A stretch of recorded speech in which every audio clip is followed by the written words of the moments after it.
Começando mais um PrimoCast, o podcast oficial do Primo Rico. Toda semana vamos discutir sobre pautas relacionadas a investimentos, finanças, empreendedorismo e um pouco do backstage aqui do Primo. No episódio de hoje vamos bater um papo com o João Amoedo, fundador do Partido Novo e dono da agenda mais disputada do Brasil. Temos um motivo do porquê a gente colocou isso aqui, por que a gente colocou isso daqui no roteiro? Cara, é porque a gente tá tentando marcar uma coisa com a Amoedo desde o ano passado, cara. Faz mais de um ano já. Eu acho que é muito difícil quando você tá um dia em Brasília, outro dia na Suíça, outro dia na Itália e volta, tá em Orlando. Então... Caramba, meu. Pô, Amoedo, você precisa dar uma chance pra gente aqui. Bom, mas eu tenho que explicar. Na verdade, a primeira vez eu tive um problema que tava voltando dos Estados Unidos, fiquei uns 4 dias lá, o avião pra conseguir sair, cancelado, é verdade, foi cancelado. teve isso. E a segunda, acho que eu peguei uma gripe danada. Aliás, hoje eu até tô com um pouquinho gripado, mas eu falei, não, hoje eu tenho que ir, não tem jeito. Mais, né? Não dava mais, senão não iam acreditar. Matou todas as vozes que tinha já, não sobrou nenhuma. Bom, muito bom. E temos alguns convidados especiais, não é mesmo? Temos o João Amoedo. João, muito obrigado por ter vindo, tá bom? É sempre uma honra ter alguém do seu calibre aqui conosco. Que isso, eu que agradeço o convite aí, muito obrigado. E temos outros convidados não tão especiais também. Infelizmente, o Kaique voltou de viagem. Então, Kaique, porra, muito obrigado, né, por Primos, estar aqui. Eu quero dizer que eu voltei de viagem com várias ideias, porque quando a galera sai do Brasil e conhece novas culturas, volta cheio de ideia, fala, nossa, eu vou mudar tudo lá, mas realmente estamos de volta para mais um ano cheio de coisas. Não entendi nada que ele quis dizer. Não, nem ele entendeu, eu acho. Porque ele voltou cheio de ideia, a única coisa que ele fez hoje foi pedir o meu cartão umas 3 ou 4 vezes pra comprar alguma coisa nova. Cara, já quis comprar computador, assinatura não sei o que lá, câmera nova. Não, a assinatura é alguma coisa que a gente super precisa aqui. É tudo a gente super precisa. Não, né? O Lucas que me cobrou hoje o dia inteiro. Ah, agora é o Lucas, então. Por quê? Você saiu de lá pra não se vitimizar, então, Kaique, é isso? Não. Tá bom, legal. Sem vitimismo. Ok. Aqui não funciona vitimismo. Ok. E muito obrigado também pela sua presença, Hugão. Obrigado por ter vindo hoje. Opa, e aí, primos? Desculpa, aí, a mãe dele é Hugo, tá? Sou o Hugo aqui. E, cara, esse podcast aqui, só do Amoedo entrar, acho que já ficou um pouco mais pesado, né? Ficou mais pesado? Meu, o Kaique comeu muita coisa na Europa. Acho que é por isso, cara, que ficou pesado. Deve Primos, ser por isso. Tô bem. Eu saquei que você voltou... Você sabe quantos quilos você voltou mais pesado ou não? Eu não me pesei pra não correr esse risco de saber. Dá 1-2 semaninhas de detox aí, né? Deve dar. Eu tô ainda usando roupas sem listra, sem nada pra dar aquela suavizada. Não, gostei desse negócio aí, fugir dos problemas, né? Assim, fugir dos problemas resolve, a moeda não resolve. Não resolve. Não resolve. Resolve não. No curto prazo, mas depois eles voltam sempre maiores. Viu, então... Kaique? Aí, ó. E depois eu quero até pedir uma dica com a Amoedo pra esse negócio aí de Iron Man que ele tá treinando aí, que eu quero saber depois. Você vai pra Iron Man mesmo? Não, eu fiz já, né, 6 Ironmans. Agora, depois que eu comecei a negócio de política, eu vi como é que era fácil o Iron Man, né? Era tranquilo. Até porque as provas normalmente a gente demorava lá umas 11 horas, normalmente era no domingo, e até um amigo meu dizia, João, não tem problema nenhum, nada que até a hora do Fantástico a gente não esteja em casa. Primos, pra vocês que não sabem o que é isso, é uma competição de longa distância que tem, entre as provas que tem, 3 quilômetros de natação mais ou menos, 180 quilômetros de bicicleta e 42 de corridinha maratona. Sem descansar. Sem descansar. Mas falam que o difícil é treinar, né? Não, o difícil é treinar. Competir, é treinar, né? O difícil é treinar. No final, você acaba se acostumando por causa dos treinos, né? Então, treinava 5, 6, 7 horas no final de semana e aí você vai pra prova, mas assim, tem que ter uma resistência física e mental também, porque quando você sai pra correr a maratona, depois de ter nadado 3.800 metros e pedalado 180 km, você fala, já tô acabado, eu nunca me esqueço. O primeiro que eu fiz, eu saí pra correr, primeiro quilômetro já tava cansado, eu falei, nossa, ainda faltam 41. Então é de matar. Cara, mas você conseguiu completar? Completei 6. 6, só 6, Hugão. Bom, desculpa, eu cortei o Hugão. Muito obrigado, Hugão, por você estar aqui com a gente hoje. Ah, imagina, eu que agradeço, é legal. E inclusive até tinha um ditado complementando o que o Kaique falou, que só descobre que você só é gordo se você faz a pesagem. Ah, entendi. Também, então o segredo é esse, e tem outro segredo também, você só descobre que tá doente se você fizer exame. Então, é isso aí. Pô, conselhos que devem funcionar muito na vida real. Inclusive aqui o Lucão, diferente de você, tá mais magro, viu, Kaique? como pra variar. Daqui a pouco vai sumir. Porque todo episódio tá mais magro, 30 cara. episódios já, ele emagrecendo sem parar. Tá magro, hein, Lucão? Sabe que o primo, ele me ferrou com isso, né? Porque ele ficou com essa história que eu tô magro, aí outro dia eu fui me pesar e eu tô mais gordo. Então, assim, ele me iludiu, agora eu tô mais gordo, então, cara, isso aí vai dar problema. Lucão, obrigado por participar, Legal. cara. Cara, um prazer imenso. Caramba, Moedo, o Kaique, cara. Como assim? Vai Ele me é caguetar muito logo no seu começo. eleitor. Não, ele é muito. Ano passado, o Kaique só falava de Amoedo, cara. Nossa, Amoedão, ó, pesquisa. Obrigado, Kaique. Cara, Obrigado. muito fã. Tem que se filiar ao novo, então, não esquece. É.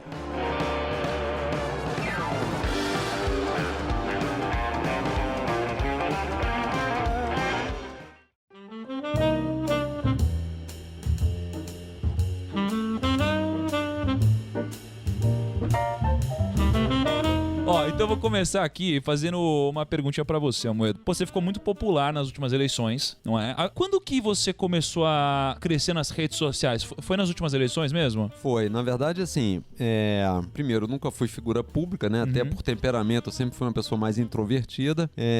E quando a gente começou o Novo, eu nunca me imaginei sendo candidato. Era pra montar o partido, até aproveitando minha característica de ser empreendedor, o que a gente foi fazer, no fundo, foi empreender na política. Sair da zona de conforto, montar um partido, construir uma instituição. E aí, quando foi em meados de 2017, a gente já tinha decidido que tinha que ter um candidato à presidência da República. Eu vinha tentando convencer algumas pessoas, aí o Bernardinho, por exemplo, era uma delas, a ser candidato. Mas o sujeito, quando faz um raciocínio e coloca no papel os prós e contras, obviamente, se ele tiver um mínimo de equilíbrio, ele fala, não vou sair candidato, porque não tem nada a ganhar, é uma exposição danada, um trabalho danado. E a gente falou assim, bom, mas não tem jeito, a gente tem que ter um candidato. E aí, meio senso de missão, eu falei, bom, então eu vou sair do partido lá em meados de 2017 para, se a gente não tiver ninguém lá na época que esteja disposto a sair, que represente as ideias, eu vou sair. E aí, saí e comecei a montar uma página no Facebook lá em setembro de 2017. Tinha uma página pequena e aí a gente cresceu bastante lá depois, durante a campanha e nas mídias sociais, Facebook, Instagram, Twitter, tudo isso. Então foi o canal que a gente teve para colocar as ideias. Lembrando que eu não fui convidado a participar dos debates, né? Porque o Novo não tinha 6 deputados federais, até porque era as primeiras eleições que a gente estava participando, não tinha como ter os deputados, e a gente acabou usando muitas mídias sociais. E aí, nessa época, você ganhou muita visibilidade. Só que, antes disso tudo, você tem um João Amoedo que nunca foi um João Amoedo da política, né? Você teve uma carreira aqui. Pô, a gente até fez um vídeo... Quantas visualizações tá o vídeo que a gente fez da história do Amoedo? Quase 700 mil visualizações. 700 mil visualizações? É. Caraca. Se não chegou perto, tipo, se não me engano, entrou em alta, chegou... Não, entrou em alta no YouTube. Foi um vídeo super porrada. Acho que tava no, se eu não me engano, no top 25 Brasil. 25, é. Então, a gente fez esse vídeo que foi muito legal. Só que eu queria que você contasse pros primos aqui um pouquinho de como foi a carreira do João Amoedo antes de entrar na política. Assim, lá do comecinho, eu até tenho uma história aqui lá do BBA, final, enfim, como na foi verdade, mais ou menos? o que aconteceu?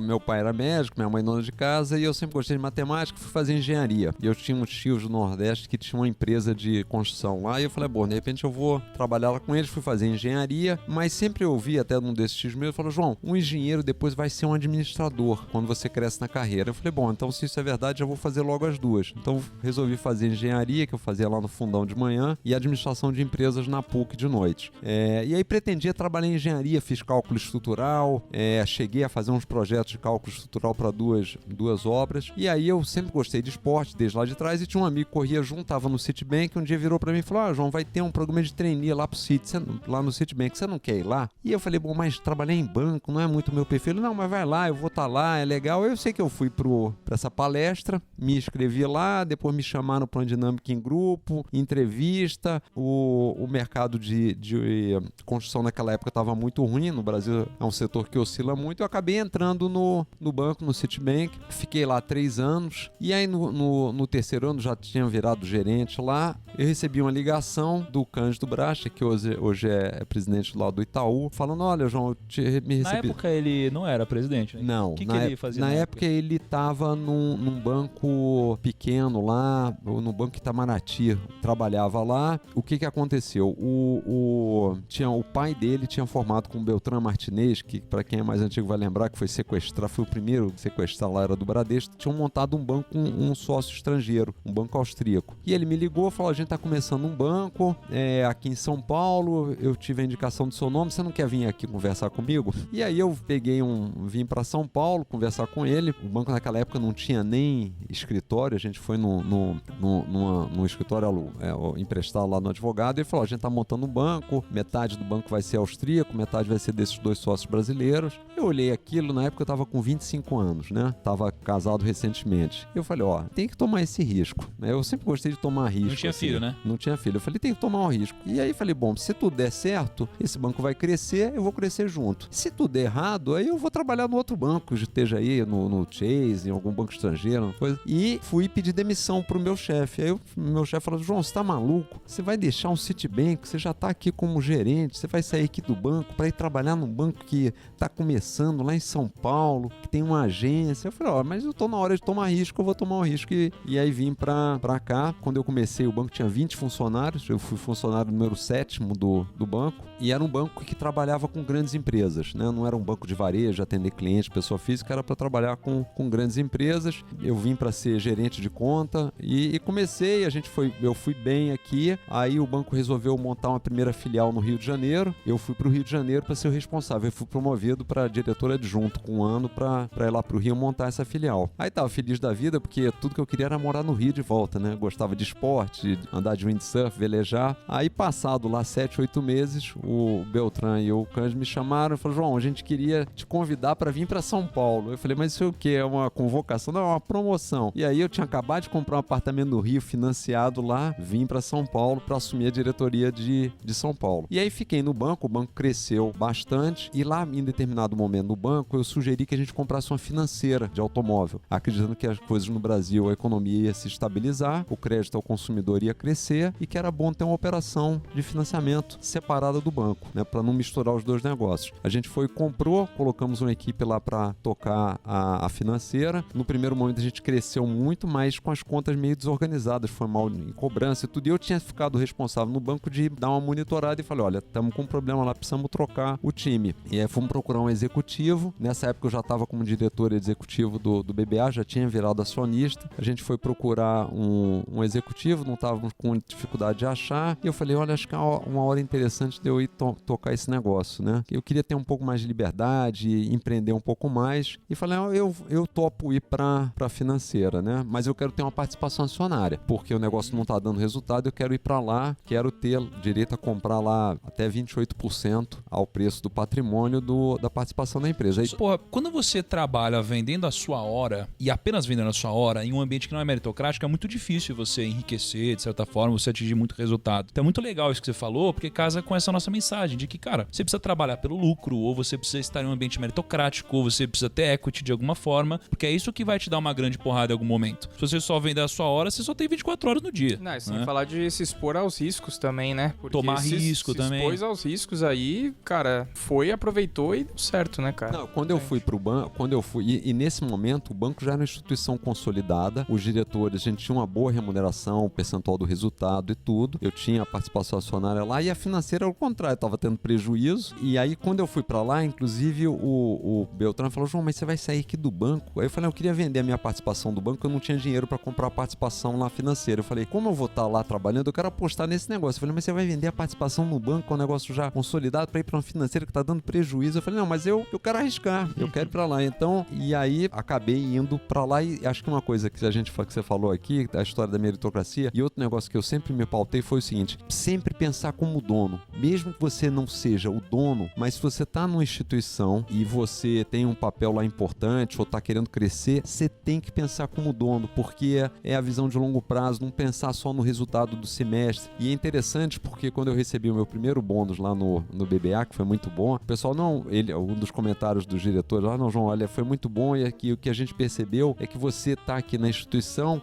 e pensa como dono. Então acho que isso é uma coisa que muitas vezes a pessoa pode pensar como dono, pode agir como dono, não necessariamente sendo dono do negócio, mas tendo essa filosofia, né? Bom, aí fui para a financeira estava com prejuízo, a gente fez o turnaround lá, ela passou a ter uma rentabilidade muito boa, a gente foi eleito uma das melhores empresas para se trabalhar no Brasil, acho que tinha um ranking da Exame, isso. Eu vendi participação acionária para umas 20 pessoas lá, eu vendia da minha participação para eles nos mesmos moldes que eu tinha comprado, comprado, e aí veio o Itaú e fez uma proposta para pagar 4 vezes ele fez uma proposta para comprar o banco, e aí ele queria a financeira também. E quando ele olhou os números da financeira, foi muito bom, porque a primeira coisa que ele olhou foi a rentabilidade que a gente tinha, o spread, né? Que é a diferença entre a captação e o teu empréstimo. E o nosso spread era mais alto do que o spread que eles praticavam. Ele falou, bom, provavelmente eles têm uma perda maior. E ele foi ver, a nossa perda era menor. Então a rentabilidade nossa era muito maior, e com isso ele fez uma precificação interessante, que deu 4 vezes mais ou menos o patrimônio da empresa. E aí a gente vendeu o negócio todo. Fizemos liquidez, esses outros que eram funcionários que tinham adquirido uma participação acionária.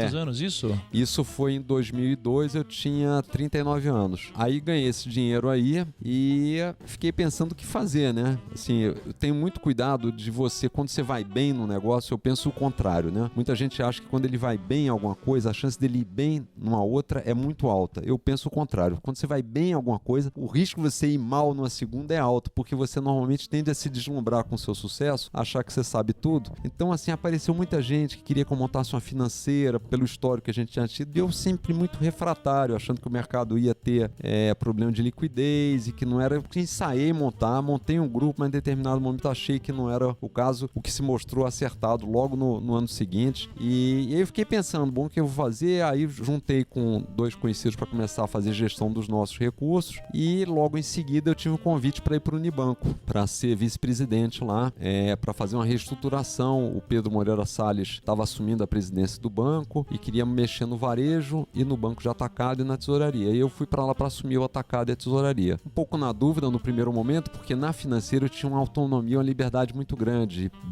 pelo fato de ter uma participação acionária. A gente implementou uma série de coisas. E aí fui para o banco assim, meio reticente. Comecei um pouco na parte executiva, mas fiquei menos de um ano na parte executiva e achei que tinha que mudar, não estava muito feliz. Aí ele me chamou pro conselho de administração. E aí eu fui pro conselho de administração do banco, e até esse momento, estamos falando aí de 2008, não tinha nenhuma política na minha vida, a não ser ir a cada 2 anos escolher lá no Rio, infelizmente, o menos pior para votar. Eu tenho um amigo meu que a gente pedala junto, ele falou, João, a gente pedalava 4, 5 horas e você não falava nada de política. E aí foi em 2008 que começou a primeira ideia de ter alguma atuação pública. Ah, legal. Agora, Moedo, se você queria entrar nesse mundo da política, né, que, se você queria, na verdade, ter impacto, transformar as coisas, não é? E você acabou entrando no mundo da política, né, que é uma verdadeira bucha aqui no Brasil. Será que não seria mais fácil você virar um youtuber, meu? Se quisesse impactar as pessoas, falar com um monte de gente. Eu acho que como youtuber ia ser um fracasso, porque esse negócio de mídia não é comigo, de televisão, de imagem, de comunicação, assim, a gente não pode esquecer, eu me formei em engenharia civil, cálculo estrutural. Você consegue imaginar alguém que fez engenharia civil, cálculo estrutural, sendo bom youtuber? Olha, não dá, né? Não dá. Pelo menos vai entender dos números. Vai entender dos números. Do gráfico do YouTube. A galera gráfico, do mercado analytics, financeiro é tudo engenheiro aí, né, cara? Tem engenheiro pra caramba aí, o né? mercado financeiro tá bombando no YouTube. Você que tá fazendo isso economia daí agora, saia da sua faculdade agora, se inscreva em engenharia civil ou qualquer outra engenharia que vai dar certo. Por favor, não sigam essas Não sigam instruções. isso. Saibam discernir quem te deu a dica. Mas eu vou te falar, já fui na mesa da XP e, cara, o que tem de engenheiro na mesa de operação na XP... Não, mas engenheiro não faz... Não constrói prédio, velho. Engenheiro trabalha no mercado financeiro. Exatamente. Não tem espaço pra mercado financeiro. Tem mais engenheiro que prédio, esse é o problema. Tem mais engenheiro que... O engenheiro faz o prédio pro cara trabalhar na bolsa. É isso que funciona aqui. Cara, isso é muito maluco. Agora, Moedo, você tem uma familiaridade grande com o mercado financeiro, né? Assim, você vê muito esse mercado e tal. O que você acha do mercado financeiro hoje no Brasil? Assim, qual que é a sua opinião? Eu tenho curiosidade de saber sobre isso, porque você é uma pessoa bem inteirada nesse mundo. Não, assim, eu acompanho bastante. Acho que hoje é muito mais difícil do que era no passado, né? Você tem uma competição, apesar da concentração em alguns bancos, né? Fruto de um pouco de tudo isso que a gente vê no Brasil, né?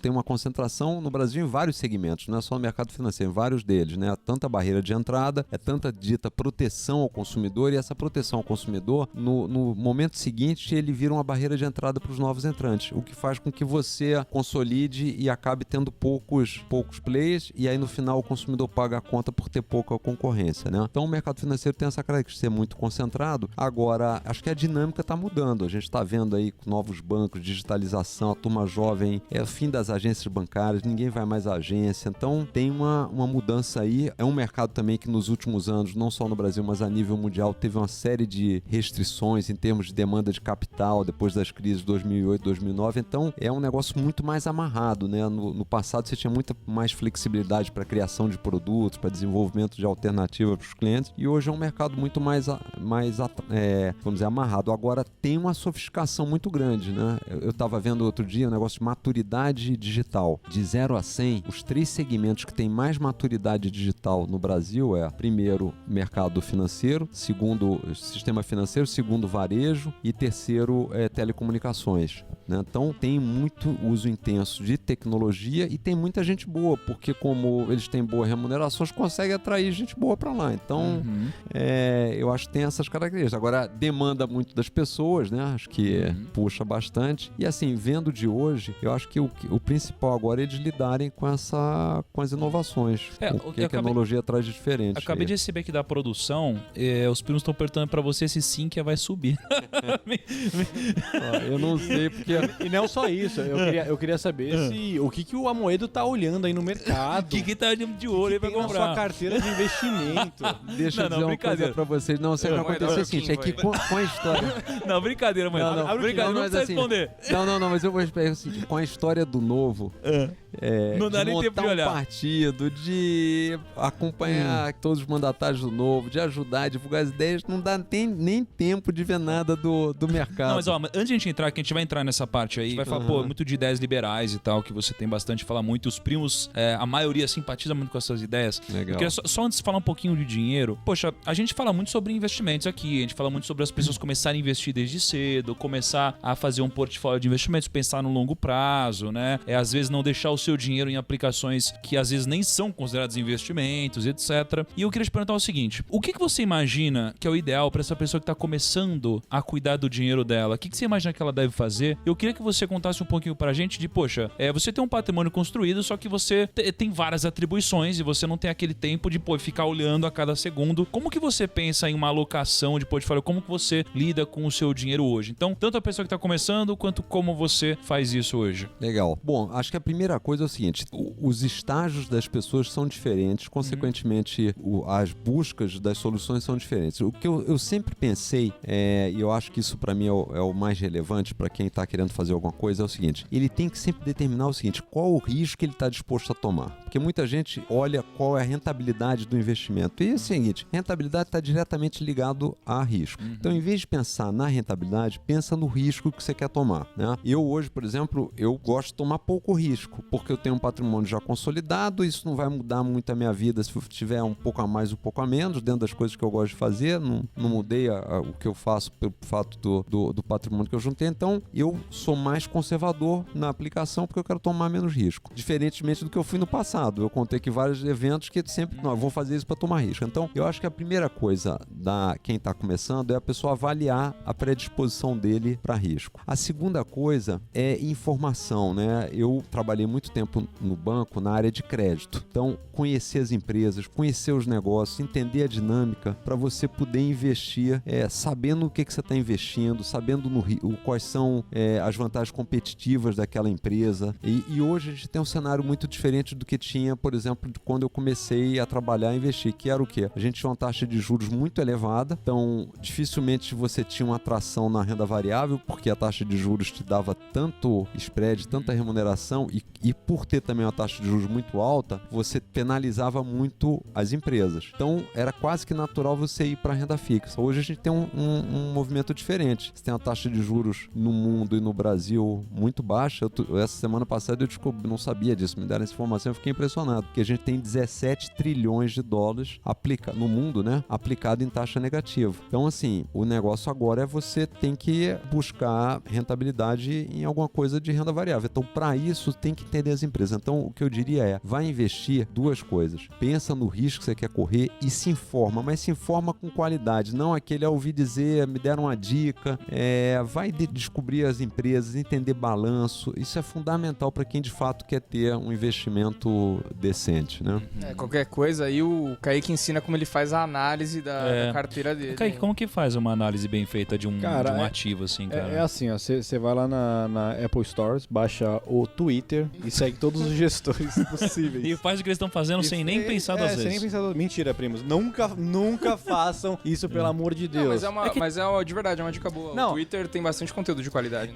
Tem, mas eu não acho que não pra analisar, mas eu acho que se você segue, por exemplo, casos de análise, tem muitas casas de análise boas hoje no mercado, é um pouco difícil você entender, mas... Canal do Primo. Tem um canal do Primo. Então, eu tô esperando até agora ele falar do canal do Primo. Você levantou a bola e até agora nada. Não, então, o que tá acontecendo nessa viagem? Eu tô querendo chegar lá porque é um pitch de venda. E também, entendi. A gente tem... E aí, se você quiser de verdade ganhar dinheiro... Tem ótimos players, que nem tem no YouTube, tem no podcast e tem no Instagram conteúdos de qualidade. Não. Que é... Não, se você não sabe, uma empresa maravilhosa chamada O Primo Rico. Nossa! Que eles estão no podcast com o Primo Cash, no YouTube como O Primo Rico. Meu Deus. E no Instagram são 2 players, que é o Thiago.Nigro e o Primo.Rico, com postagens... Nossa, agora o bicho pegou. Overdose de conteúdo. Overdose de conteúdo. Os problemas acabaram. Você percebeu essa volta? A gente perguntou, Kaique, como você analisa os seus ativos? E aí ele falou tudo isso. É que vocês estragaram o pitch dele. Ele tava falando de casa de análise, um monte de coisa. Primo, mas desculpa, o Primo estragou. o contrário do que o Henrique fala, né? Estragou, deixa eu aproveitar. O Rumo Bilhão tá pronto, inclusive, que vai subir hoje, não? Pera aí, a produção tá me falando aqui, ó, que o Gui tá colocando os letterings agora. Então tá bom. Ai, meu Deus, dá esse Kaique.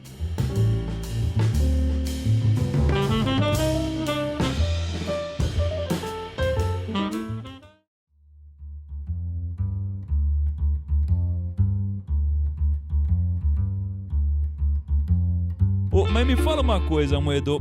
Você é um cara que tem ideias consideradas liberais quando a gente fala de economia. E quando a gente tá falando com um público tão grande, e tem muitas pessoas que nunca ouviram falar nessa ideia, né, não faz ideia do que isso significa. Então eu queria te perguntar, quais são as características de um liberal e qual seria um modelo econômico que o Brasil poderia se espelhar? E já antecipando aqui que a gente tem um grande fã, tá, da sua... Dessa ideia. Desse conceito seu. Não, né, mas que você apoia. Não, na verdade, assim, isso é até interessante, porque quando a gente começou lá na montagem do partido, lá em 2010, falando, vamos montar um partido e tudo, eu nunca tinha estudado ideias liberais, mesma coisa do viés político, né? Era aquela história, mercado financeiro, ganhar dinheiro, fazer esporte, família, não sei o quê. E aí, quando a gente começou, tinha uma coisa que nos incomodava, que era o seguinte, a gente paga um monte de imposto e sai um monte de serviço ruim do outro lado. Então tem algum problema aqui nesse miolo que a gente tem que atuar, né? Então nem tinha muito claro essa história, qual é o tamanho do Estado, qual é o problema. E a gente começou a pensar e aí sim, a estudar e a pesquisar, e viu o seguinte, vamos fazer o que funciona, vamos ver o que acho que é o parâmetro de todo mundo que vai montar um negócio, vamos ver quais são as empresas nesse segmento, o que elas fazem que vão bem, o que elas fazem. E aí nesse caso a gente foi ver os países, quais são as características dos países que vão bem? Os países que vão bem, que têm melhor qualidade de vida, maior renda per capita, são os países que têm liberdade econômica. O Brasil, por acaso, está no ranking número 153 de liberdade econômica. Eu falei, então, se esse negócio da liberdade econômica funciona, a gente tem que ter liberdade econômica aqui, que é o sujeito poder abrir um negócio, poder fechar sua empresa. Outro dia eu tava vendo, tem casos onde você gasta 40% a mais para fechar uma empresa do que para abrir. Não, e é rápido, né? Pra fechar a empresa aqui, 80 dias, se tudo der certo, em 80 dias às vezes você o cara abre. tá fechando porque o negócio deu totalmente errado, ele ainda tem que pagar, desembolsar uma puta grana para fechar. Para fechar. Aí imagina, por exemplo, num ambiente tecnológico, no startup, que você vai abrir um monte de coisa, vai fechar um monte de coisa, a maioria das ideias não vai dar certo, mas algumas vão dar. O custo de você fazer isso, quando você tem esse ambiente que é difícil abrir, difícil fechar, é muito ruim, que às vezes desincentiva, né? Então, o que foi o negócio das ideias liberais? É copiar o que dá certo no resto do mundo. E particularmente no Brasil, ficou mais claro ainda, que é o seguinte, se a gente dá um monte de dinheiro pro governo que atua mal nas áreas essenciais e ainda se mete a administrar posto de gasolina, banco, entrega de correspondência, isso não pode dar certo, a capacidade de gestão é limitada. Então, vamos devolver, o que é pra gente, o que é a negócio da teoria liberal no nosso caso? é devolver mais poder pro cidadão. Achar que o cidadão vai ser o protagonista, vai poder tocar a vida dele melhor do que o Estado resolver esses problemas. E eu acho que, felizmente, no Brasil, na verdade, felizmente, quer dizer, a ficha tá caindo, principalmente, é claro que muita gente falou sobre isso, mas principalmente porque a realidade bateu, né? As contas não fecham, o Brasil, apesar de ter toda essa carga tributária, não entrega nada, e mesmo assim tem um buraco nas suas contas. Então as pessoas viram assim, ó, esse sistema não dá, esse sistema não funciona. E fora que as empresas que conseguem abrir, elas não conseguem passar, às vezes, do simples pro... Qual é o outro nível do simples, da empresa simples? A gente teve a Bolova aqui que falou que por eles... Por causa do imposto, né? Que muda a alíquota do imposto. Às vezes vira uma porrada, né? Às vezes a empresa não pode crescer, porque se ela crescer, ela muda de características. Então, assim, os incentivos são todos ao contrário, né? No Brasil, o incentivo é todo na direção errada. O cara quer empreender... E se você aí estiver ouvindo, gostar, né? Achar que, né, que as empresas têm que ficar no Estado, né? Tem que ter as estatais e tudo mais, eu vou levar você pra passar uma tarde no correio, cara, pra mandar uns livros lá comigo, cara. Porque é a pior empresa que existe. Calma, por favor, aliás... Amazon, por favor, compra o correio. A gente faz uns stories aqui, por favor. Não, falando em correio. Não. Falando em correio. Primeiro de tudo, temos um vídeo que vai sair em breve, não tem não? Tá, temos. Por que correio não aceita cartão, gente? Parece que tudo é lavagem de dinheiro. Vamos fazer um raciocínio junto aqui, né? Não, e cartório bicho, cartório também. Gente, o mundo não funciona mais. O Brasil não funciona mais em dinheiro, espécie. Eu não ando com dinheiro no bolso. E vale lembrar que a gente abriu o fazer uma proposta pra comprar os correios aqui. Não, eu ia fazer um raciocínio que Vamos comprar os correios, amor. Não, eu não quero ter. A gente quer aumentar a concorrência. Mas olha só, pensa só, quando você monta um negócio, você está preocupado com atender bem o teu cliente. Tá certo? Dá um bom retorno para o investidor. Você tem que ter uma preocupação grande com a concorrência e você tem que motivar os seus colaboradores. É isso que você pensa na iniciativa privada. Agora, vamos para a área pública e pega esses itens. O cliente, quem é o cliente da área pública? Normalmente é um cliente cativo. O sujeito só dá para pôr na escola pública, só dá para levar no posto de saúde. Então, não tem mais essa preocupação de tratar bem porque era um cliente cativo. Concorrência, muitas vezes tem monopólio. Então, também a área pública não está preocupada com a concorrência. Os acionistas. O acionista é quem? É o dinheiro da viúva. O nosso dinheiro também não estão nem aí. Então, e os colaboradores? Como é que a gente faz para ter gente boa? Normalmente pela meritocracia. E como é que funciona no governo? Não tem meritocracia. Tem o quê? Estabilidade. Então, os incentivos são todos errados. Não tem como dar certo. Então, assim, quanto menos governo tiver, por isso a linha liberal, melhor vai ser para todo mundo.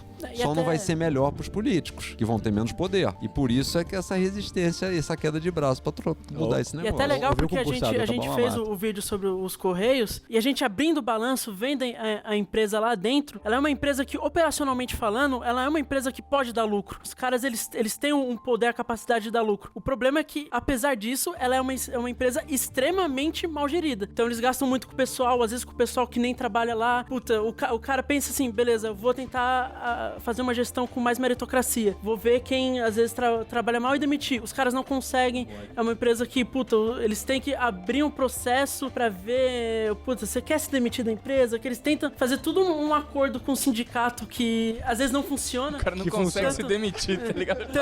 Eu só quero ir embora. Não, você tem que preencher uma série de formulários. O cara vai falar, vou ficar nesse emprego mesmo, foda-se. Tanto que é uma empresa que acho que em 10 anos teve mais de 10 greves, então os caras têm pelo menos uma greve todo ano. Então, assim, é uma empresa que, puxa, falando em empreendedorismo, ela pode ser positiva, mas como a gestão tem uma série de problemas que começam pelo fato de ser uma gestão pública, é uma empresa que não consegue andar pra frente. Não, fora que o que acontece com o Correio em Curitiba, gente? Tudo para lá, minhas compras estão lá há 3 meses lá e não sai. Gente, eu tô quase indo lá buscar o negócio. Agora, mano, me fala uma coisa. Você falou que, pô, tudo do jeito que tá formatado hoje, do jeito que as coisas estão formatadas hoje, se a gente mudar isso daqui acaba sendo pior para os políticos. Só que hoje, você é um político. E você brigando para isso acontecer, não acaba jogando um pouco contra a sua própria posição hoje? Não acaba existindo um conflito de interesse aqui? Ou a sua parcela cidadão, ela fala mais alto do que esse outro ponto, assim?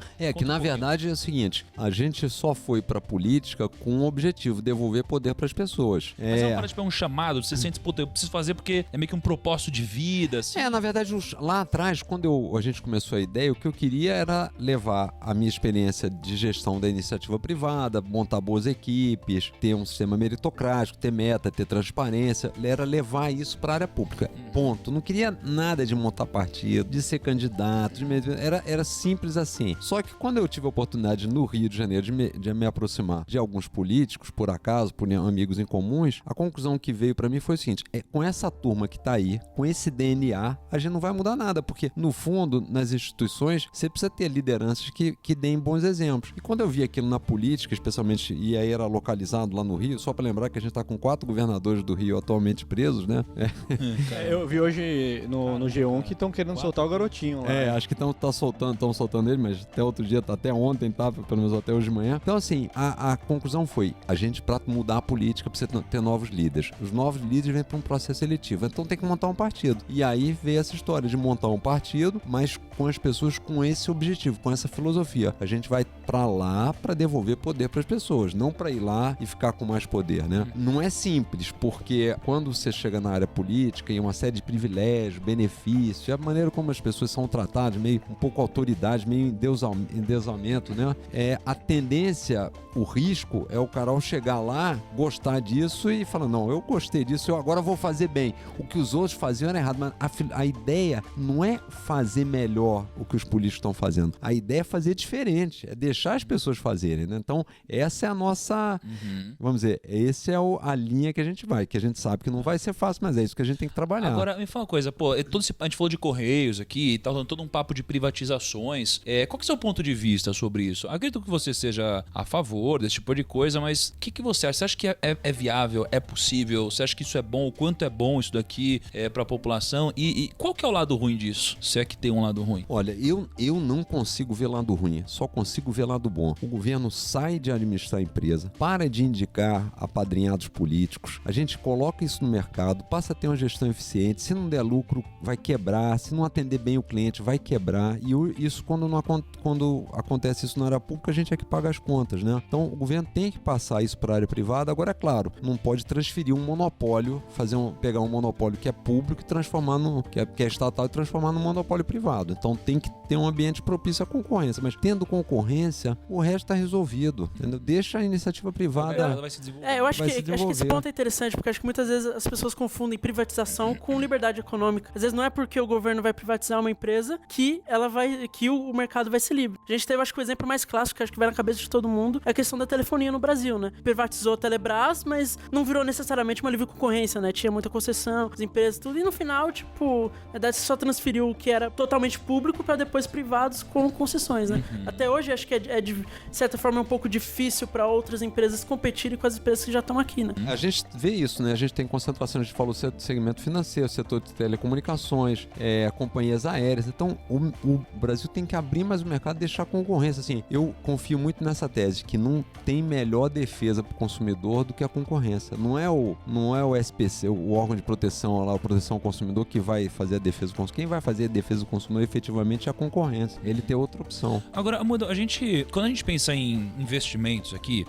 a gente muitas vezes fala de ações, de empresas, de negócios. Nossos primos gostam muito de ações, a gente gosta também aqui. E pra gente pensar a longo prazo, a gente tem sempre oportunidades em negócios, em ações específicas, mas de uma forma geral, a gente precisa que o Brasil cresça para que no longo prazo a gente tenha empresas rentáveis e que nos beneficiem nos investimentos. E pensando no Brasil, quais são os principais problemas hoje do Brasil que precisam ser resolvidos para que a gente possa crescer mais, para que o nosso PIB possa aumentar, para que, sei lá, as pessoas possam ser mais empregadas? Quais são esses problemas? E você acha que eles estão sendo endereçados? Ou você acha que isso aqui vai ser resolvido de alguma forma? Ou qual é a solução que você acha que pode aparecer para que o Brasil cresça mais e a gente possa ganhar mais dinheiro investindo em ações, por exemplo? Olha, eu acho assim, tem dois grandes grupos de problema na minha visão no Brasil. Um é o negócio das nossas contas públicas, né? A gente tem um Estado muito oneroso, um funcionalismo público muito elevado, gastamos de cada 100 reais, 52 reais vai para pagamento de aposentadoria, 13 reais dos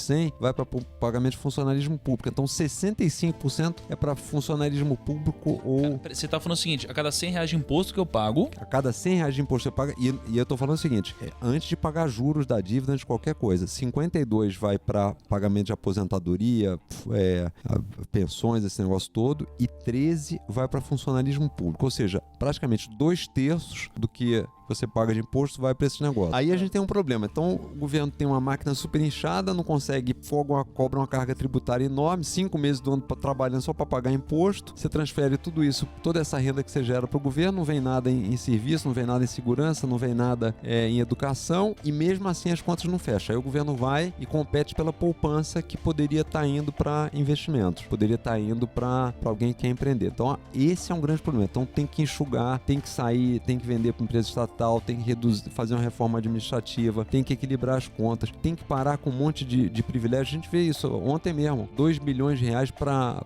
partido político, né? A gente acabou lá atrás finalmente com contribuição obrigatória para sindicatos. Mas essa parte aqui dos 50 e poucos reais, que você está falando que vai para os aposentados, como que faz para resolver esse problema aqui? Seria com a reforma da Previdência ou tem Não, essa é a reforma da Previdência. Reforma da Previdência. Reforma da Previdência, e tinha muitos privilégios ali dentro que ainda tem que acabar, tem muita coisa que ainda tem que acabar ali. Acho que a gente deu um passo, mas ainda vai ter coisa para fazer. Então, assim, equilíbrio das contas é reforma na máquina pública, sair de empresa estatal, usar mais tecnologia, porque aí você vai ter coisas mais baratas, ter um sistema meritocrático, acabar com a estabilidade de um funcionalismo público. Por quê? É a forma que você tem de reduzir custos, é a forma que você tem de incentivar a meritocracia. Então, acho que tem que fazer uma reforma do Estado. Isso é uma linha. E a outra linha, que eu acho que é o outro pilar, é deixar as pessoas empreenderem. É você ter segurança jurídica, poder montar uma empresa rapidamente, não precisar de tanto alvará, ter uma economia mais aberta, né? O Brasil tem muita barreira alfandegária. Então, tem uma complexidade que faz com que seja difícil você empreender no Brasil. Então, se a gente não fizer essas duas coisas, não tem jeito, né? E tem uma terceira, só para complementar, que eu acho que é importante também, que é investimento em educação, em produtividade. O Brasil está ficando para trás em produtividade, as pessoas não conseguem se capacitar. Se elas não se capacitam, como é que elas vão gerar riqueza? Ou a geração de riqueza delas fica limitada. Então, como é que você tira o país da pobreza se você tem pouca... Então, assim, eu acho que são esses 3 pilares. A gente começou um pouquinho aí na Previdência, mas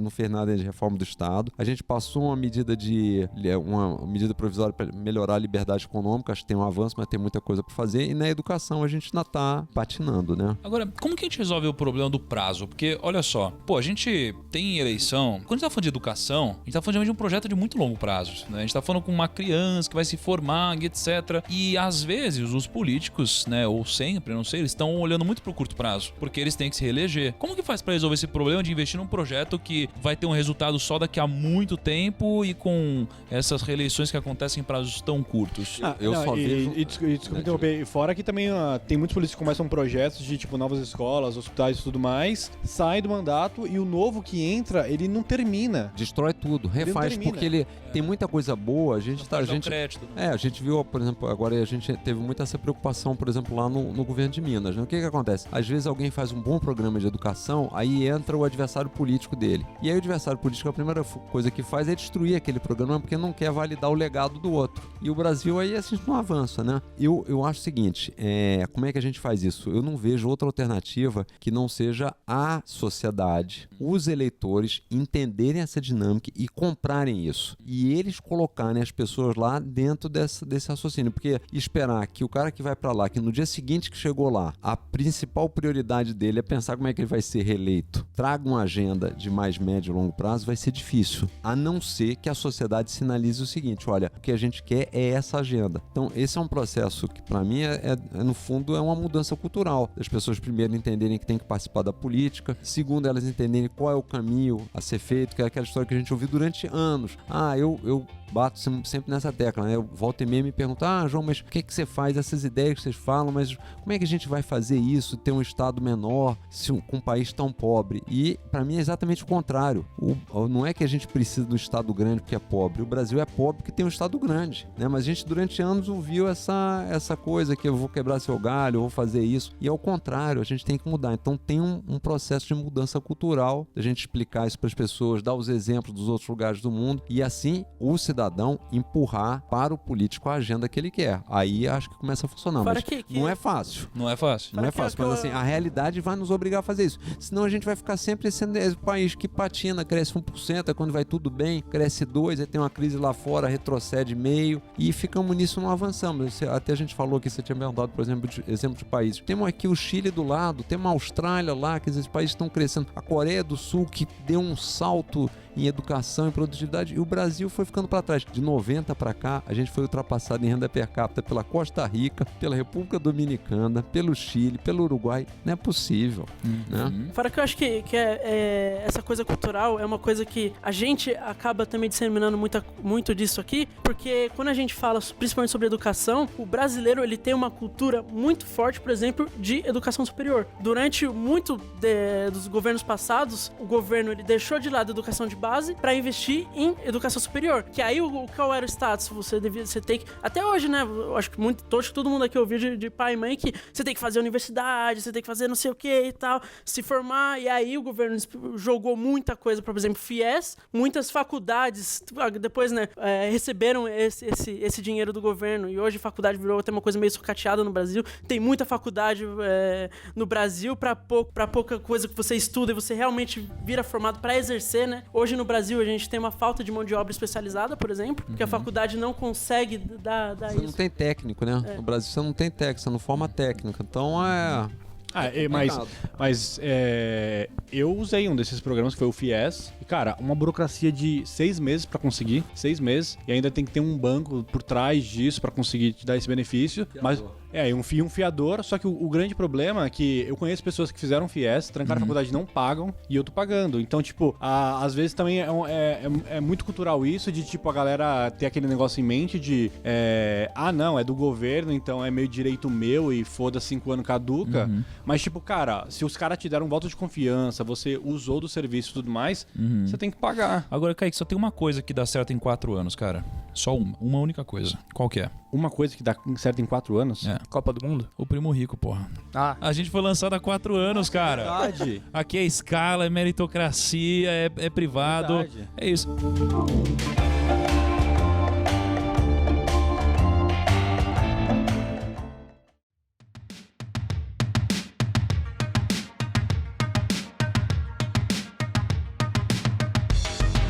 Mas deixa eu perguntar uma coisa. Eu e o Hugo, a gente já conversou muito sobre aquele negócio de não ter governo. Zero governo. Aquela coisa, zero Estado e tal. Como que é o nome do conceito? Anarcocapitalismo? Tem gente...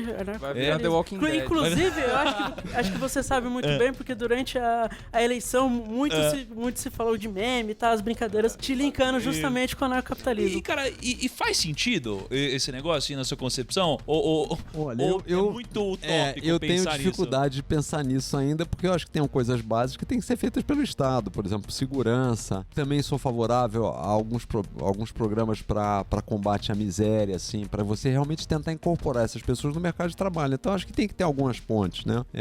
Educação, acho que educação básica, não necessariamente o governo precise administrar, mas assim, dar a chance para as pessoas terem educação. Então eu acho difícil nesse estágio, no tamanho que é o Brasil, na maturidade que a gente tem hoje, tantas coisas, imaginar um país sem Estado, né? Então... mas eu não sei, tem uma coisa cultural no Brasil também que é segurança, é polícia. E eu tava viajando, que o Primo falou, em todos os lugares possíveis que eu só Porque você só faz isso, ficou 38 dias fora. Você viu o sotaque espanhol, né? Que tá ali de e eu tava em Portugal, em Porto, que falam que é uma das cidades mais seguras do mundo. Cara, eu não via polícia em lugar nenhum, só que você andava na rua e você não se sentia, cara, mas isso é igual ao dinheiro, velho. O problema não é a falta do dinheiro, a falta do dinheiro é a consequência, não é? E às vezes a gente olha, óbvio que eu não entendo tanto dessa parte, mas imagino que às vezes a gente olha pra muita polícia e isso daqui é a consequência também de um problema, entendeu? Então a gente tem que tomar cuidado com o que é raiz, né, e o que é consequência você sabe disso. Que só aparece um vilão quando aparece um super-herói primeiro, né? Então... Tirando, se você estiver falando do Bright Burn, já assistiu esse filme? Não. Puta, lançou agora. Ele é um moleque que ele vem, sei lá, do céu, do espaço, só que ele tem superpoderes. Só que geralmente, nos filmes não é assim. O cara vem, superpoder, ninguém sabe de onde veio, os pais, mas o cara vira um super-herói do bem. E ele vira do mal. E aí você fica maluco, porque ninguém para o moleque. Ele começa a bater em todo mundo, começa a destruir o planeta, velho, e ele é um vilão. Inclusive eu acho que... Isso é uma publi? Isso foi uma entrega? Não, pera. Vai pro Paga Nós.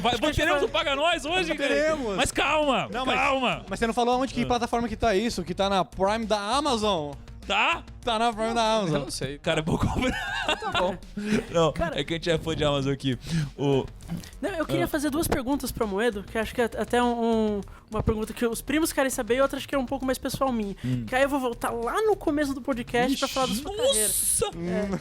Porque assim... Vamos lá. Creio eu que você tenha começado a sua carreira ali por volta da década de 80, 90, né? Eu me formei em final de 84, início de 85. E aí eu só queria, porque é uma dúvida mesmo minha, porque já li muitos, principalmente dessa década, e ali, tipo, foi quando, basicamente, década de 80 foi quando começou a hiperinflação no Brasil. Então tinha toda uma dificuldade, principalmente com o setor bancário, porque você tinha inflação de 80% todo mês e tal, essas coisas. Tinha até comentários de que vários bancos iam fechar na época e tal. E aí eu queria entender mais ou menos como que foi esse processo de trabalhar dentro do banco, nesse meio, onde a inflação era super alta, o Brasil vivia uma dificuldade econômica gigante. Tinha uma volatilidade danada, né? Agora, como todo mercado que tem muita volatilidade, tem muita oportunidade. Vol é vida. Já ouviu essa então daí? assim, acho que tinha muita oportunidade, a gente era uma equipe pequena, tinha muita criatividade, então para nós foi bom. O que era, vamos dizer, uma vantagem, uma desvantagem do banco é que o banco não era um banco de agência, não tinha depósito à vista, e nessa época, depósito à vista com esse nível de taxa de juros e inflação valia muito, né? Mas assim, como a gente trabalhava com as empresas então tinham muita necessidade de fazer proteção, fazer operações de hedge, mercado exterior, tinha um universo muito grande de negócios para fazer, né? Legal. E a segunda pergunta é uma coisa que a gente colocou no vídeo no YouTube, mas a gente não soube dizer exatamente, vendo, né, a sua história e tal, que foi o seguinte, eu não sei se vocês lembram. Deixa eu perguntar primeiro. Amoedo, você chegou a assistir o nosso vídeo, Amoedo? Eu vi uns pedaços. Você viu uns pedaços? Eu vi um que você tentava chegar nas contas que eu tinha vendido a empresa e não sei o quê. Chegamos perto. Chegou perto. Mas uma coisa do vídeo... É que, na verdade, foi o seguinte, quando a gente vendeu pro Itaú, o Itaú pagou um pedaço em ações do Itaú. E naquele momento eu me fiz a seguinte pergunta: se eu tivesse recebido em dinheiro, eu teria comprado ações do Itaú? Aí a minha resposta foi: não, eu não teria comprado ações do Itaú. Aí meu raciocínio foi imediato, bom, então eu vou vender as ações. Agora está explicado, Gão. Foi por isso, entendeu? Era justamente isso que eu ia perguntar, porque a gente fez até um efeito especial, quebrou vidro na tela e tal, que foi sobre o momento porrada. O momento porrada. Foi nesse momento que você, por exemplo, atingiu ficou ricão nesse momento? Não, a pancada eu dei quando eu vendi, porque eu comprei a financeira por X e vendi por 4X. Comprou a financeira que estava dando prejuízo. Ela começou o negócio. Reestruturou. Aí ela, quando eu comprei, inclusive, eu estava pagando patrimonial, mas assim, ela dava prejuízo. E assim, uma empresa que dá prejuízo, pelo patrimonial já não é uma grande coisa assim. Então? E a gente, eu pude comprar ela meio que financiada, então eu comprei, e aí o Itaú veio, fez uma variação e pagou 4 vezes o valor patrimonial. Aí depois é o seguinte, depois CDI nas taxas de juros que eram capitalizadas, eu sempre fui muito da capitalização. Caramba, então, conseguimos a nossa resposta, Conseguimos. Então foi isso aí. Ai, caramba.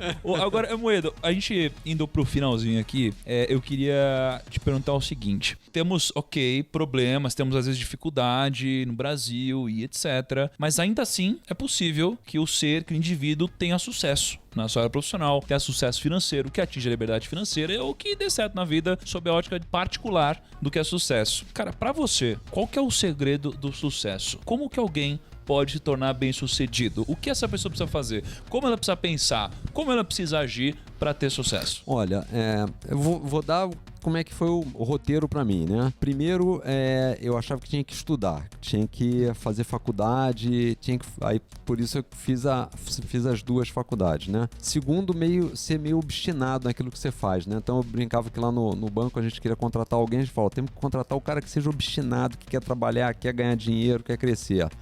Então acho que, assim, estudar, ser uma pessoa dedicada, obstinada, e tomar risco, estar disposto a empreender, sair da zona de conforto, assumir alguns riscos. Obviamente você tem que avaliar para ver se faz sentido ou não, mas eu acho que esses são os 3 componentes, porque oportunidade tem. Então se você é alguém que trabalha, que se preparou para isso e que está disposto a tomar risco, sempre avaliando prós e contras, e também, isso sempre foi uma coisa que eu procurei fazer até nos negócios quando eu estava fazendo. Esse negócio que eu vou entrar, eu tenho vantagem comparativa nesse, quer dizer, o perfil disso que eu estou fazendo é algo que eu posso agregar, quer dizer, esse tipo de negócio ou não, Então, eu acho que é isso, é a pessoa tentar encaixar quais são as habilidades naturais, porque todos nós somos diferentes, cada um tem as suas habilidades, onde é que as habilidades naturais dele dão os melhores retornos, né? E com esse lado da obstinação, preparo, disciplina, planejamento, acho que foi sempre que eu procurei fazer. Pô, eu pensei que você ia falar assim, eu pensava que precisava estudar, e aí chega a conclusão que não precisava, eu pensei que você ia falar que não precisava estudar. Assim, e assim, por que Vocês não pensaram também quando ele falou isso daí? Mas assim, eu pensei que ele falou que precisava estudar, mas não precisava fazer faculdade. Eu pensava que precisava estudar. Não, mas eu acho o seguinte, o estudar, e pra mim é o seguinte, é um pouco do treinamento, né? Você precisa ser treinado pra enfrentar dificuldades. O que no fundo é o estudo e você tirar boas notas e você passar? É um treinamento que você tá fazendo pra passar por aquelas etapas.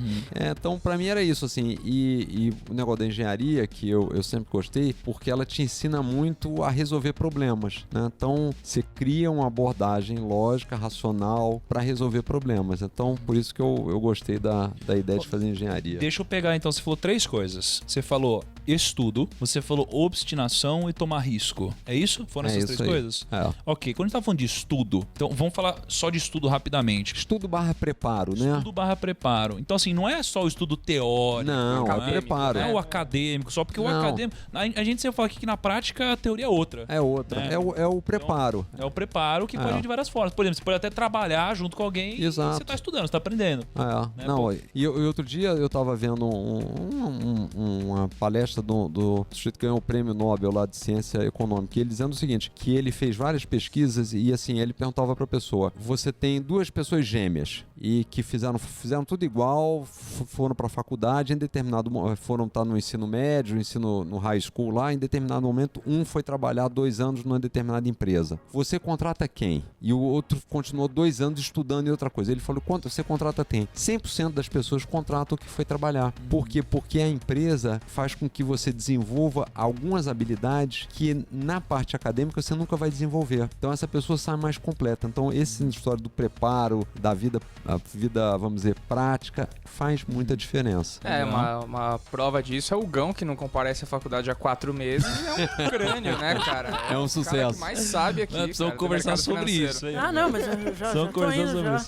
O professor tá quase lembrando meu nome. Tá quase lembrando seu nome. Deixa uma fotografia na mesa do professor, né, pra lembrar. Agora, o outro ponto sobre tomar risco. Acho que também é importante tomar risco da forma correta. Porque o tomar risco não é você pular do avião sem paraquedas. Sem paraquedas, não. O que é um tomar risco consciente pra você? Olha, pra mim tomar risco consciente é o seguinte, é um pouco naquela linha que eu falei. Bom, quais são as minhas vantagens competitivas nesse negócio? Eu tenho chance de ter sucesso? Quais são o que pode dar de errado, né? A gente no Brasil às vezes é muito otimista, né? Então eu sempre, quando fui analisava empresa e tudo, é o seguinte, o que pode dar errado? Como é que você pode mitigar esses riscos? E aí depois o seguinte, bom, e se eu tomar esse risco, qual é o prêmio que eu vou ter? Vale a pena? Qual é o retorno que eu vou ter nesse negócio? Faz sentido eu tomar esse risco com esse prêmio? Talvez não. Então assim, é uma análise também racional e aí, dado que você decidiu tomar o risco, você já tem que pensar o seguinte, bom, como fazer isso para tentar minimizar o risco? Então tomar o risco, fazer a avaliação do que você vai ter de prêmio por aquele risco, saber se você tem vantagem, está preparado para aquilo e o que você pode fazer para minimizar esses riscos.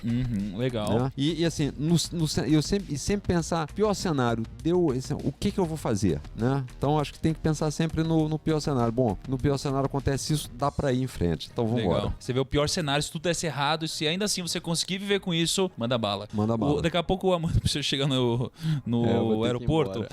Já tô ouvindo o helicóptero dele, tá aqui em cima. O helicóptero é o táxi mesmo. É o táxi mesmo, nesse frio, chuva. Puta! Eu sei o que você vai falar, mas... Não sabe o que eu vou falar. Então fala. Porque hoje temos uma pergunta pra jogar pra vocês aí, cara. Antes de eu falar o que você disse que eu ia falar, então, mas que eu não ia falar. Mas então, antes de falar o que eu ia falar, que tem a sua pergunta que você vai falar, eu tenho outro desafio pra fazer. Sério? Então eu vou começar falando porque eu que mando o podcast.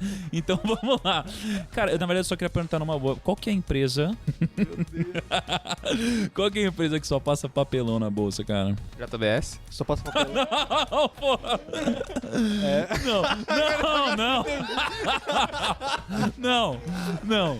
Não é isso. Eu ia falar que Clabin, sei lá. Porra, Caio, você foi. Deixa.